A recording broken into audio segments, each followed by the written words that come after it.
This is the Weather Gazer Philippines, your trusted weather channel. Magandang araw po sa ating lahat. Narito na ang pinakuling update sa binabantay nating si Bagyong Krising at sa magiging lagay ng ating panahon sa susunod na 24 oras ngayong araw ng Biyernes, July 18, 2025. Lumakas na bilang tropical storm si Bagyong Krising habang papalapit ito sa may Northern Luzon. Huli itong namatan ng pag-asa sa layong 335 km silangan ng Itiagi, Isabela o 325 km silangan ng Tuguegarao City, Cagayan.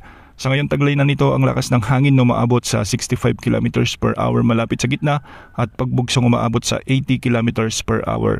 Sa ngayon ay kumikilos ito ng hilagang kanluran sa bilis na 20 km per hour. Dahil dito nakataas na ang tropical cyclone wind signal number 2 sa probinsya ng Batanes, sa may mainland Cagayan kasama na ang Babuyan Islands, ang northern at eastern portion ng Isabela, sa may Apayao ang northern portion ng Kalinga, ang northern portion ng Abra, ang buong Ilocos Norte at ang northern portion ng Ilocos Sur. Ang mga lugar na ito ay makakaranas na ng malalakas na pagbugso ng hangin at malalakas na ulan, lalo na sa susunod na 24 na oras. Samantala nakataas naman ang tropical cyclone wind signal number 1 sa buong La Union, ang southern portion ng Ilocos Sur, ang southern portion ng Abra, ang southern portion ng Kalinga, Mountain Province, Benguet, ang northern portion ng Pangasinan, ang northern portion ng Nueva Ecija at ang northern portion ng Aurora. Signal number 1 din sa southern portion ng Isabela, ang buong Quirino at ang buong Nueva Vizcaya kasama na ang Ifugao. Signal number 1 din sa may Polillo Islands, Camarines Norte,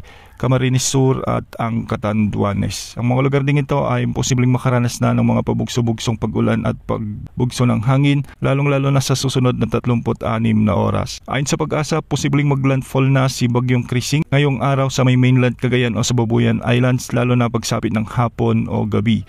Patuloy naman itong kikilos ng west-northwest habang tinatawid nito ang extreme northern Luzon at posibleng mag-exit na sa ating area of responsibility bukas ng hapon.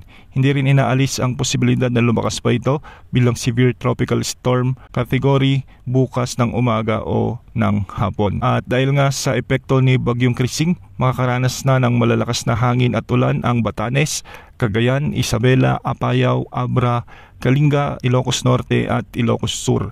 Ang mga lugar na ito ay posibleng makaranas ng malalakas hanggang sa matitinding pag-ulan na posibleng magdulot ng mga pagbaha at pagguho ng lupa. Samantala, may mga pag-ulan na rin at pagbugso ng hangin ang inaasahan dulot pa rin ni Tropical Storm Krising sa may Aurora, ang nalalabing bahagi ng Ilocos Region, sa may La Union at Pangasinan, ang nalalabing bahagi ng Cordillera Administrative Region, ang nalalabing bahagi ng Cagayan Valley.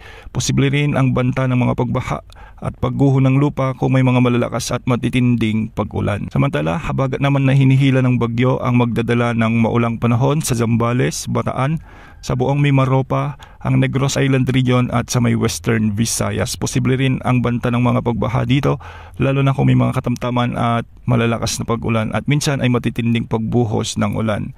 Samantala, magkakaroon naman ng occasional rains o pabugso-bugsong pag-ulan sa may Metro Manila, Zamboanga Peninsula, Cavite, Laguna, Batangas, Rizal at ang nalalabing bahagi ng Luzon. Dulot pa rin ito ng habagat. Samantala, magiging maulap naman ang mga kalangitan na may mga kalat-kalat na pag-ulan at thunderstorms sa buong Bicol Region, Northern Samar at Quezon Province. Ito naman ay dulot ng trough, yung extension ni Tropical Storm Krising. Para naman sa nalalabing bahagi ng Visayas at Mindanao ay magiging maulap ang mga kalangitan na may mga pag-ulan at thunderstorms. Dulot pa rin ito ng habagat na pinalalakas ni Bagyong Krising. Sa kasalukuyan ay walang nakataas na gale warning sa anumang baybaying sakop ng ating bansa, ngunit matataas na pag-alon ang inaasahan sa northern at eastern sections ng Northern Luzon dulot ng pag-iral ng Bagyong Krising. Antabayan na ng mga susunod na updates ukol sa binabantayan nating bagyo.